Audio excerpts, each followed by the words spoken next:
Hello everyone, welcome back. Today we're back here on another educational video here.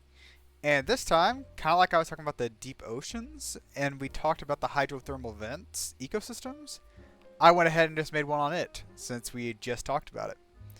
So, this episode is on the hydrothermal vent ecosystems.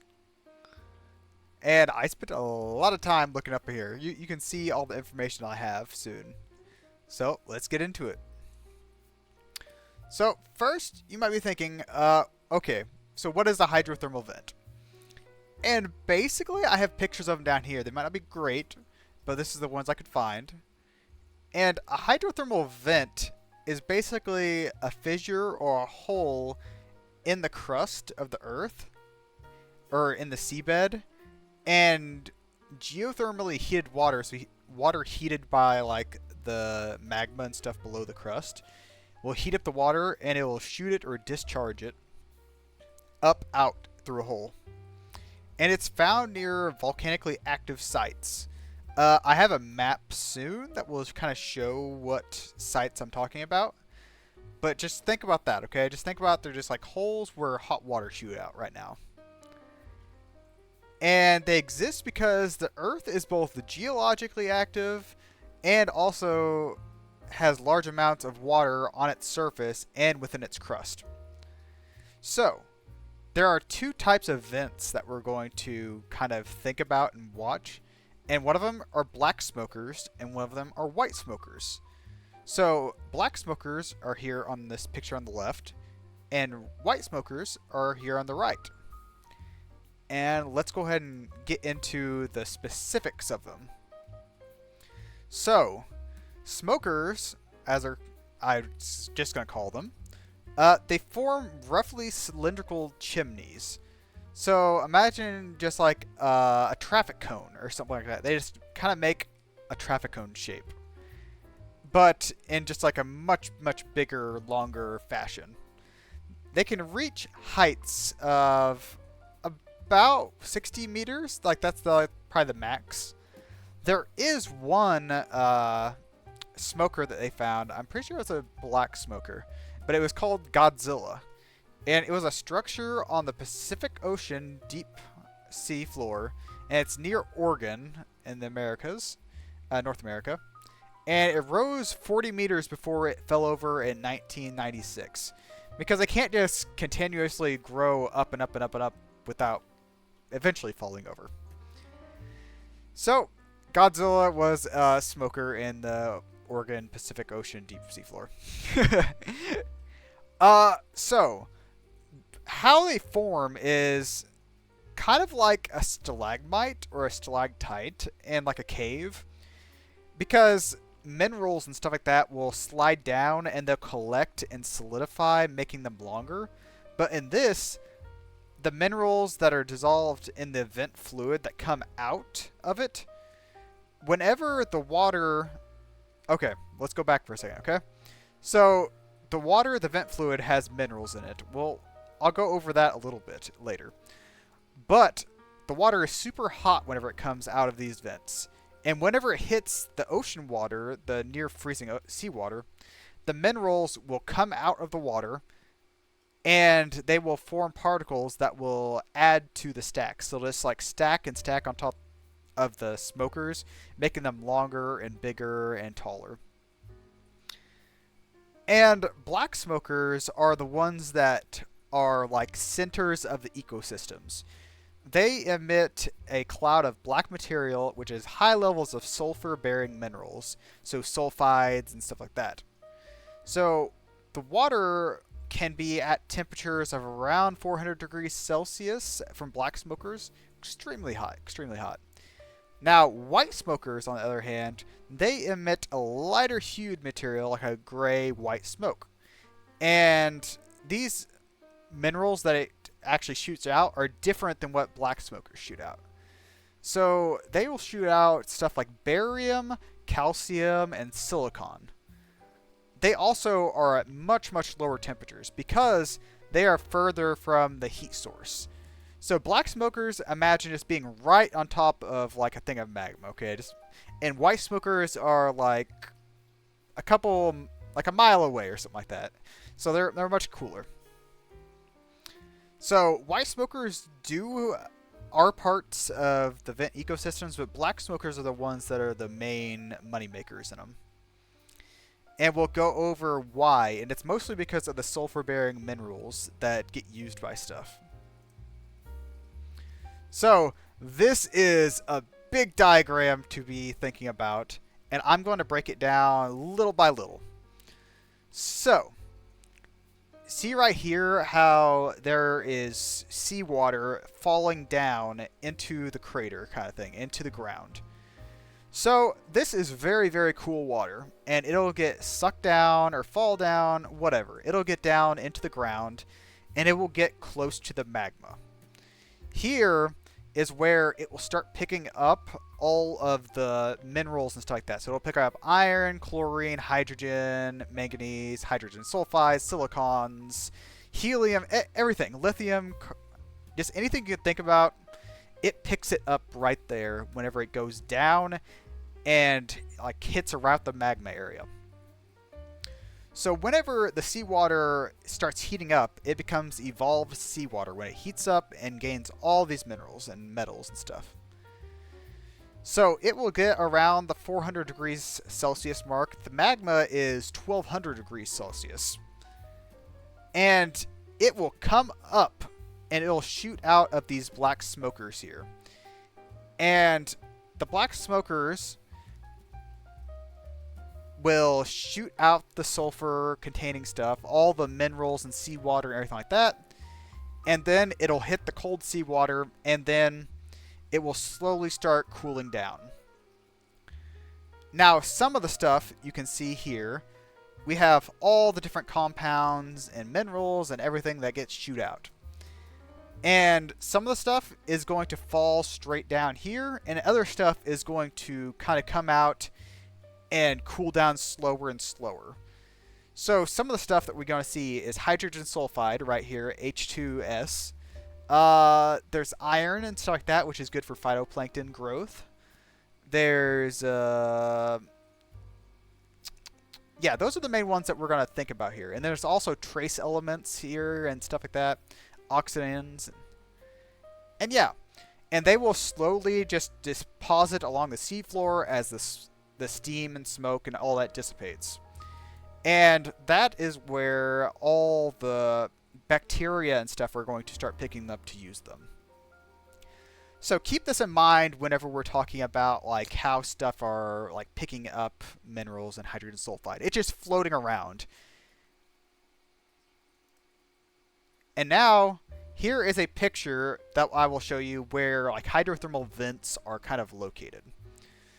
So hydrothermal vents are located at geothermally active places like volcanic sites, whatnot.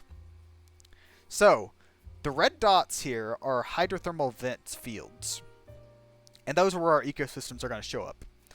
The black lines are the tectonic boundaries of where tectonic plates touch. So some of the places that you can probably recognize off the top of your head are, I'm sure you've heard of the Ring of Fire, which is between the west coast of North America, and the east coast of Japan, Indonesia, New Zealand, all them. So this right here, this line with all the red dots and everything like that, goes all the way over here, and then it connects in over here and comes up next to New Zealand, Indonesia, and then it comes up also over here to Japan. And this is all the Ring of Fire. That's where there's a lot of volcanoes and stuff around there. And that's also where a lot of the ecosystems are for hydrothermal vent fields. There's also ones here in the Mid-Atlantic Ridge. There's also some around India and down below. There's also some that go along Iceland and all that stuff there. They're everywhere. So we might look at this map a little bit later, but for right now, this is kind of the areas that vents are going to be located. You might want to look at this later. Who knows? So one of these vent fields that we're not really going to talk about, but I want to kind of show is the Endeavour hydrothermal vents, which is the main Endeavour field, it's also called.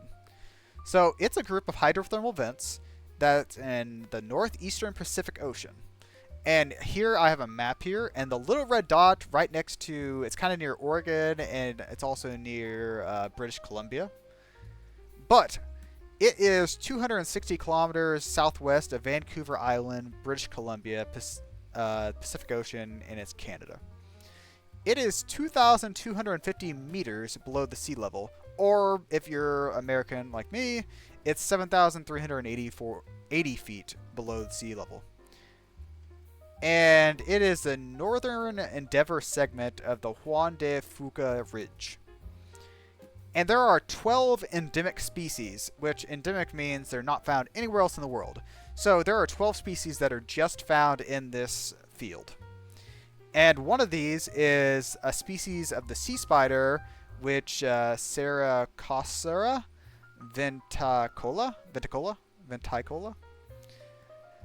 These pictures, I don't know for sure which one of these, if any of them are actually that, but these are just pictures of sea spiders that are found in other places. But there is this one type of species that is just found in the Endeavour hydrothermal vents field. Then I have some other hydrothermal vent fields that maybe, like, a few of them are more well known. Other ones are just kind of, I just want to talk about them a little bit, just mention them. So one of them is the Lost City hydrothermal field, which is also called just the Lost City. It's had a lot of scientific research there and everything like that. Here's a picture of some of the vents. These look like they might be dead vents, but it's just a part of it. It is near the Mid-Atlantic Ridge here, and if you remember, there was a nice tectonic plate that comes right in the middle of that. Then there's also another one called Loki's Castle, which, if you know it because of, like, Asgard, stuff like that, especially if you've, like, heard of, like, all the myths and whatnot. So it, again, is along the Mid-Atlantic Ridge between Iceland and Svalbard. That sounds better, Svalbard. At a depth of 2,352 meters, or 7,717 feet below the sea level. And it's right there, kind of like I said, right between Iceland and Svalbard. So anyways, it is proposed that this Loki Archaeota is part of Archaeophylum. And yeah, it's proposed. Like, it's not, like, there's a, yeah, it's there. And it potentially is the link between prokaryotes and eukaryotes, which is a fairly big thing. And that's the only reason I kind of mention it. But there's also another one called Magic Mountain, which is, again, next to British Columbia, kind of near the Endeavour fields. There's also one called Pito Seamount, which is northwest of Easter Island. Then there's also one called the Rainbow Vent Field, which is also along the Mid-Atlantic Ridge. I don't have a map for them because I'm just mentioning them. If you really want to know, you can look up where they're at. So, hydrothermal deposits are the deposits that are being shot out of these black smokers and white smokers. Whenever all of it settles out and falls to the seafloor, it'll make these deposits. And these deposits are classified according to temperature, formation processes, and also the geological setting they're in. So, hypothermal are mineral ore deposits formed at the greater depth under conditions of high temperature. Mesothermal are mineral deposits formed at a moderate temperature and pressure, and then are in and along fissures or openings of rocks. So there's also epithermal, which are mineral deposits formed at lower temperatures, around 50 to 200 degrees Celsius, which 200 degrees Celsius is not kind of it's not a low temperature, but considering it can be up to 400 degrees Celsius, it is low. And these low temperatures near Earth's surface. So about 1,500 meters. Then there's also telethermal, which are mineral deposits formed at shallow depths, relatively low temperatures, presumably far from the source of the hydrothermal solutions. These aren't really that important. I just thought I should mention them, that these deposits come in different forms, different formations, processes, settings. So the sedimentary exhalative deposits, or SEDEX, are a class of ore deposits formed on the seafloor. So all these would be considered, I think, sedimentary SEDEX, whatever. And these ore deposits don't really fit in like a cookie cutter kind of thing. They rarely fit where they're needed. So some might be different than others, and they might not fit in either meso or hypo. They could fit in tele, whatever. They don't fit exactly where they should be. Okay, so chemosynthetic bacteria. These are the big money makers around these hydrothermal vents, and also bacteria and archaea. Anyways, they will grow in these very, very thick mats along the ocean floor, and these will attract other organisms such as amphipods and copepods and all these stuff that will graze on these bacteria directly. So they are the base of the food chain. Like everything, the bacteria and archaea, they will grow, and then everything else either eats them or eats something that eats them. It's eaten by most other organisms around the vents, and some of these are beings like giant tube worms, clams, limpets, and shrimp. We'll talk about giant tube worms in a little bit. The clams and stuff like that, not so much. But they all eat the bacteria. So, what these bacteria are going to be doing is called chemosynthesis, is a biological conversion of one or more carbon-containing molecules and nutrients into organic matter, using the oxidation of inorganic compounds or ferrous ions as a source of energy rather than sunlight. So they're going to be using stuff like hydrogen sulfide rather than light to turn like carbon dioxide and methane into food for themselves. That's basically the kind of gist of it. So I'll break this down later. And as later as I mean now. So, giant tube worms. They are very interesting creatures, and they're like made specifically for these ecosystems. Inside of themselves, they have this bacteria inside their trophosome, which is, if you look down here at the picture of them, which I probably should move myself. So if you look at this tube worm here at the very bottom right hand corner, there is this little, I don't know, chamber inside themselves. And this chamber is full of bacteria, okay? And these bacteria will fix carbon dioxide and produce sugars and amino acids. And then the giant tube worm will use that as food. So, let me move myself back over, and then we'll go over what is happening inside these bacteria. So, kind of like I said, these vents are shooting out hydrogen sulfide and stuff like that, and these bacteria are going to use that to make food. So, they do that in hydrogen sulfide chemosynthesis. So, they will take, this is like a simple equation for it. So, let's say they have 18 molecules of hydrogen sulfide here.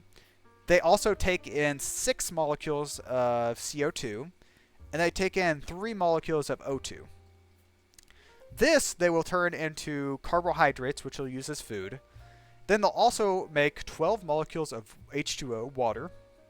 Then they will stick all that sulfur together into 18 molecules of that. It'll just make it into a solid form.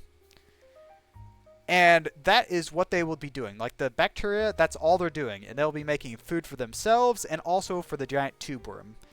Because the giant tube worm does not have a stomach, and it doesn't really eat. So it must have these bacteria to survive.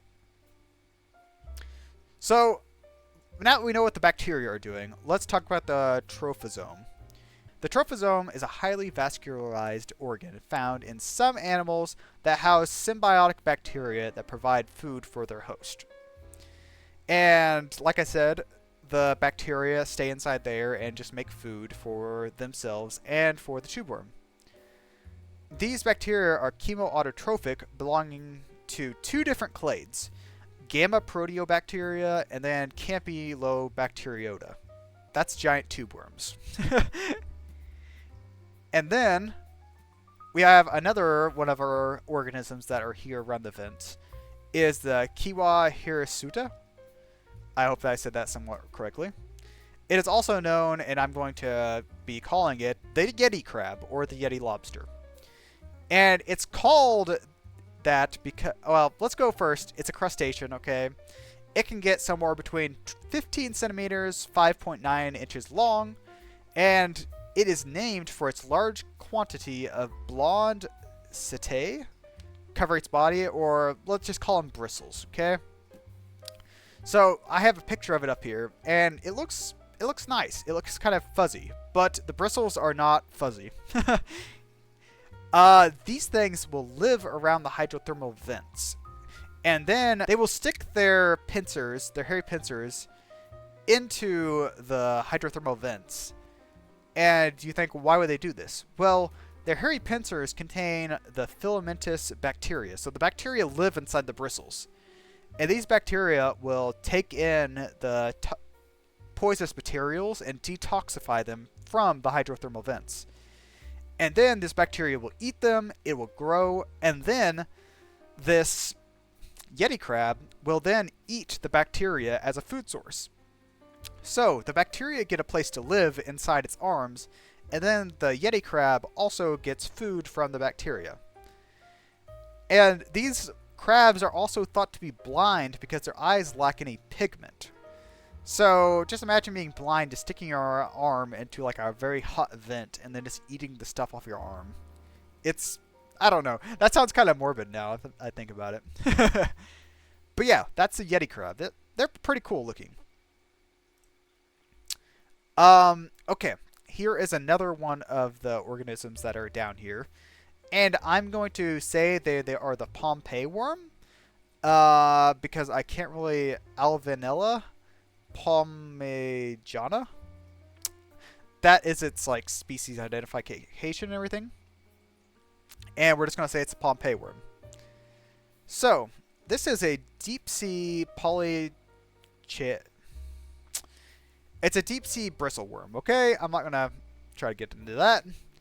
And it is an extremophile, meaning it can live in like very, very harsh environments. In this case, very hot environments. So it is an extremophile only found at the hydrothermal vents in the Pacific Ocean.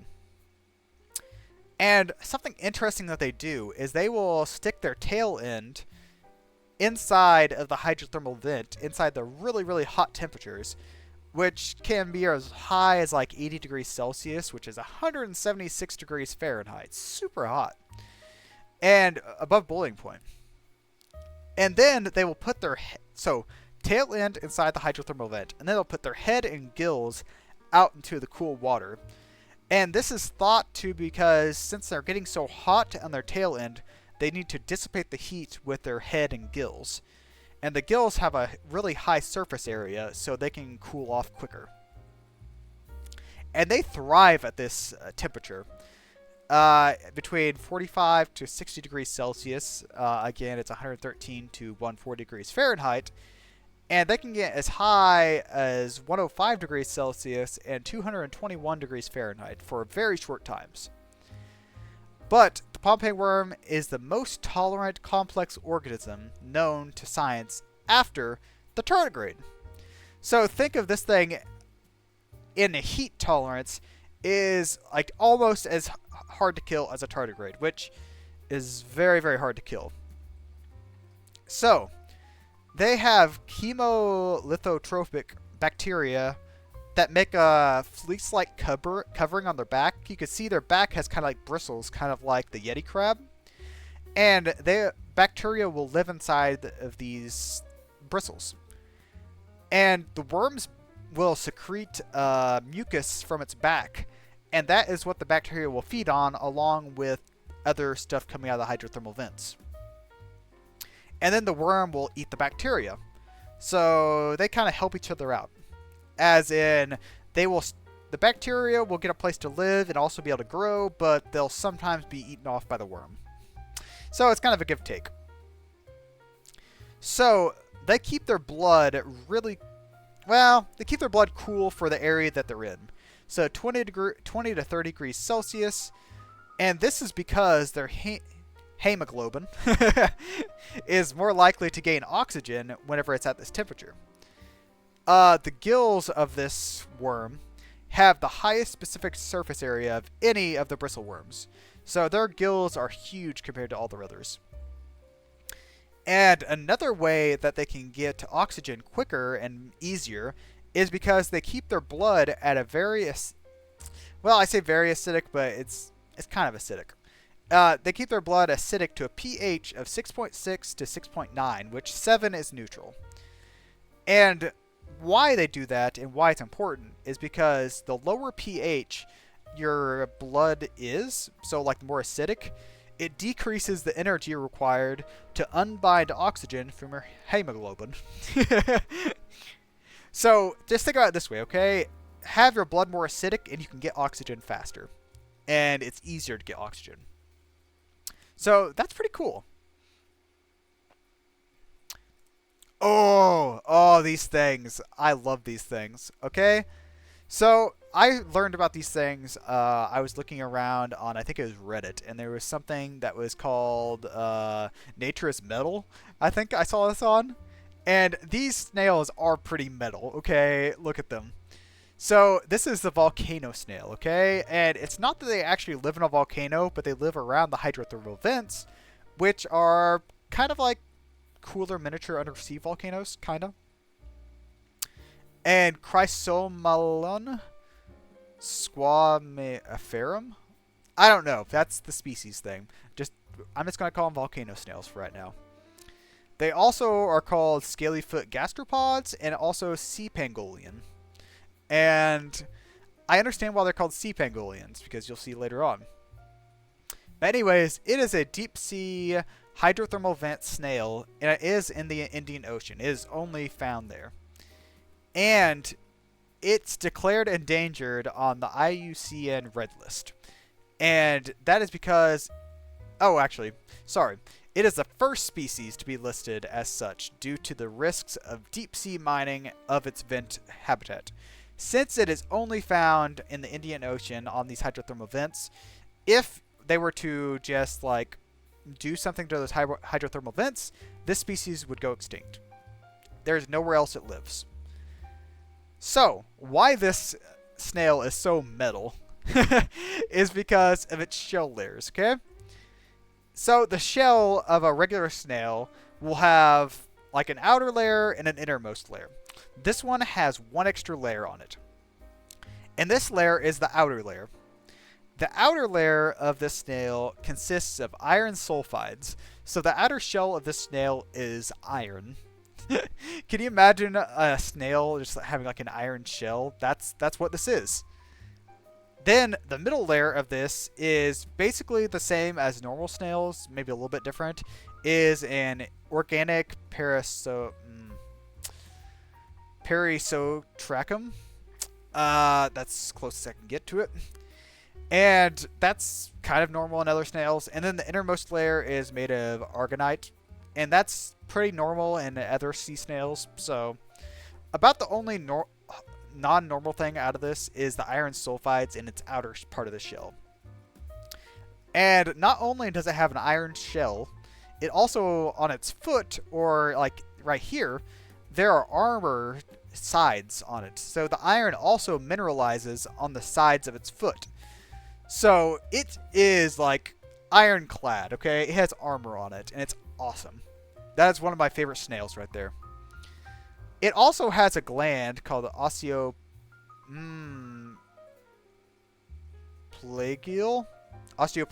gland, or the pouch, and it is 2 orders of magnitude over the usual size. So this gland or pouch is so much bigger because it is part of the digestive system, and it houses the endosymbiotic gamma proteobacteria. So basically the same bacteria, same type of bacteria as all the other ones we've been talking about. It will use like all the sulfur and stuff like that, and it will make food. And the bacteria will grow, and then the snail will eat the bacteria, and I'm guessing it'll probably also graze on the like mats of bacteria that are on the ocean floor. So it eats the bacteria that eat all the sulfur stuff. And it also keeps some inside of itself. So that is one of the coolest snails in the world right there. So, whenever I was talking about the volcano snail, I mentioned that it is endangered because of undersea mining.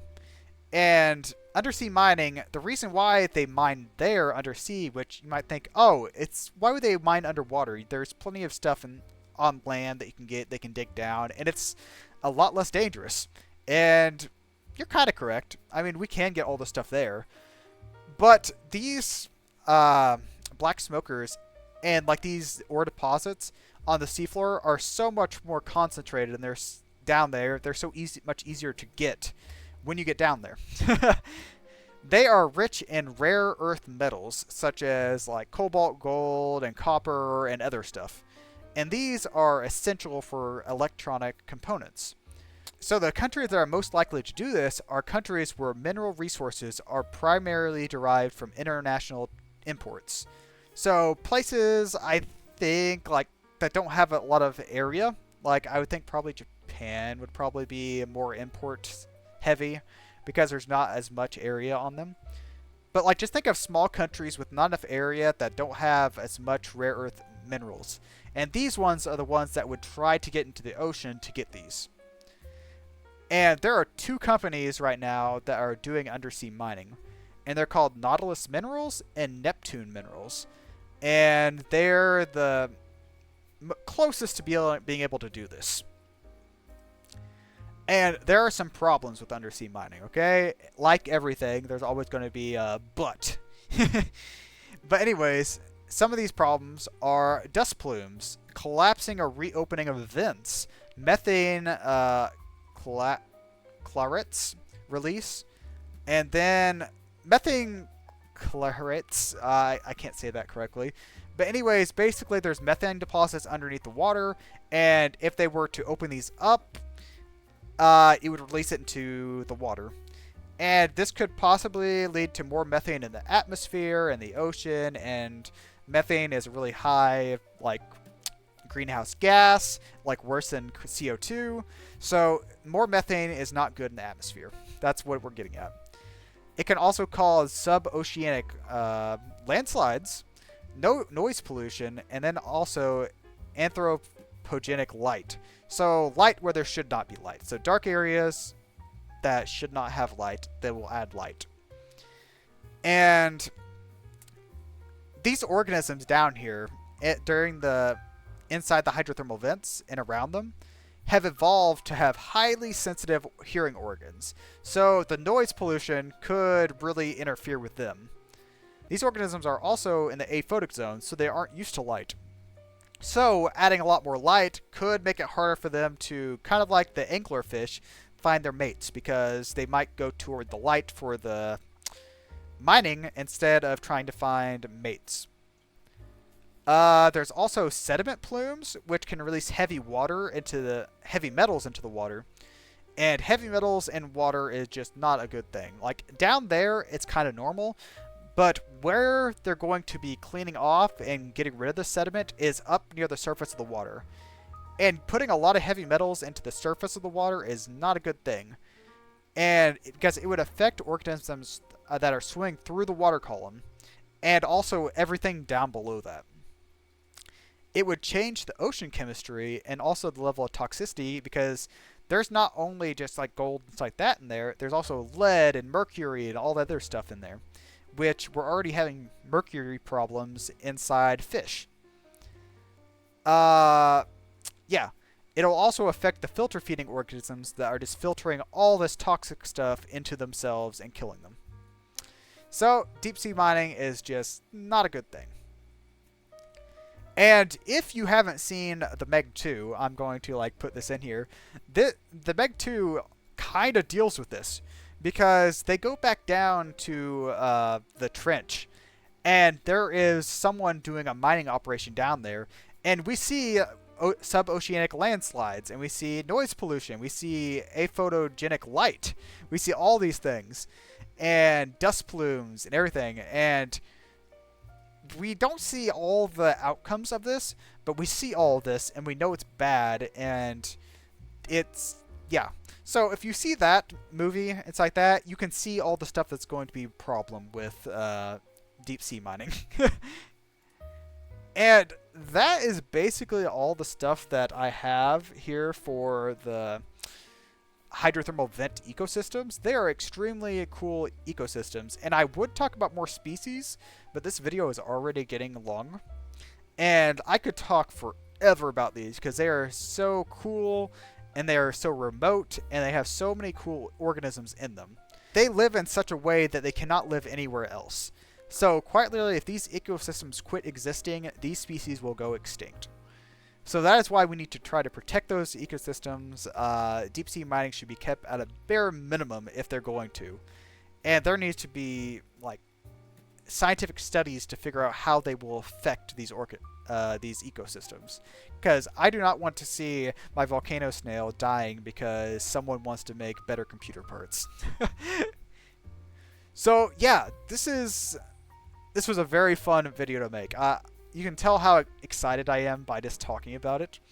And I hope to make some more ocean videos pretty soon. I'll try to make some more. But you're going to always have educational videos on my channel, even though it might be like once a month. Because these are my bread and butter. This is what I like to do. So anyways, thanks for watching, guys. I hope you enjoy all these educational videos. I hope you enjoy the ocean as much as I do and all the interesting organisms down there. And I will see you guys in the next video where we talk about some other organism or some other place. So thanks for watching, and I will see you guys in the next video.